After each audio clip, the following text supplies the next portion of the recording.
நீங்கள்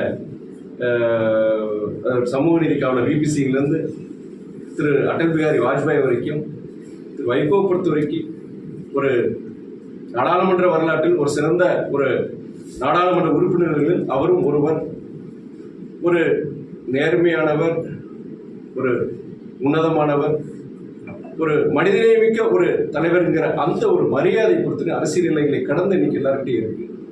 இன்னைக்கு என்னன்னா அது அதனுடைய இது என்னன்னா எல்லார்கிட்டையும் ஒரு ஜனங்கிட்டே பொறுத்த வரைக்கும் தலைவர் வைகோ கொடுத்துருக்கலாமே, ஒரு சீனியர் மோஸ்ட் ஒரு கொடுத்துருக்கலாமே இருக்கும்போது என்கிட்டயே பல இடங்கள்ல எல்லாருமே இதை சொல்லும் போது நான் இந்த ஒரு தருணத்தில் அதை சொல்றேன். ஒரு ஏமாற்றம் இருக்கு, ஒரு வருத்தம் இருக்கு. ஆனால் இன்னைக்கு பொறுத்த வரைக்கும் தமிழ்நாட்டுடைய நலன் கருதி இதை கடந்து செல்பவங்களுக்கு என்னால் சொல்ல முடியும்.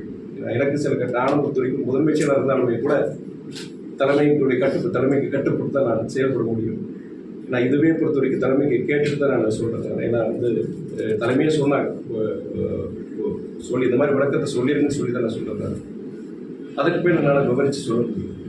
சார், கூட்டணி தலைமை கொடுத்த வாக்குறுதியை காப்பாற்றுகிறது டிஎம்கே வந்தோம். இப்போ தேமுதிக மற்ற இயக்கங்களை பற்றி நான் பேச முடியாது. நீங்கள் எல்லாருக்கும் அந்த கடந்த 2 நாட்களாக தொடர்ந்து உங்களுடைய கேள்விக்குள்ளான பதில் நான் சொல்லியிருக்கிறேன்.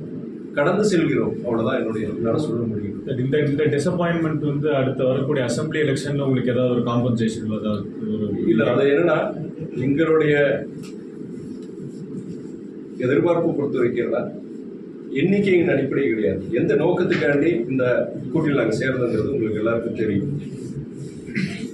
அப்படி அந்த தமிழ்நாட்டு நலனுக்காக இந்த ஒரு கூட்டணி வலுவாக இருக்கணும், கூட்டணி தொடரணும் நினைக்கிற இயக்கம் தலைமை தான் எங்களுடைய. சட்டமன்ற தேர்தல் பொறுத்த வரைக்கும் அன்னைக்கு கண்டிப்பாக பொறுத்த வரைக்கும் நீங்கள் சொல்கிற மாதிரி சரி, இது ஒரு டிசப்பாயின்மெண்ட் தான், ஒரு ஏமாற்றம் தான். தலைவர் எங்களுக்காண்டி வேண்டாம், எங்களுடைய அடையாளமே அந்த வைகோங்கிற அந்த பிராண்டு தான். தலைவர் வைகோ தான் எங்களுடைய அடையாளம். அவர் மனசங்கடப்படாத மாதிரி, அவன் எங்கள் இயக்கத்துக்கு எங்களுடைய தலைமைக்கு எந்த விதத்துலையும் ஒரு சங்கடத்தை உருவாக்காத மாதிரி, ஒரு தன்மானத்தை இழக்காத மாதிரி அவங்க கண்டிப்பாக கொடுப்பாங்கன்னு நான் நினைக்கிறேன். வைகோவை போட்டியிட வாய்ப்பு இருக்கு. அது அவர் தான் முடிவெடுக்கணும், அவர் முடிவெடுக்கணும், இயக்கம் முடிவெடுக்கணும்.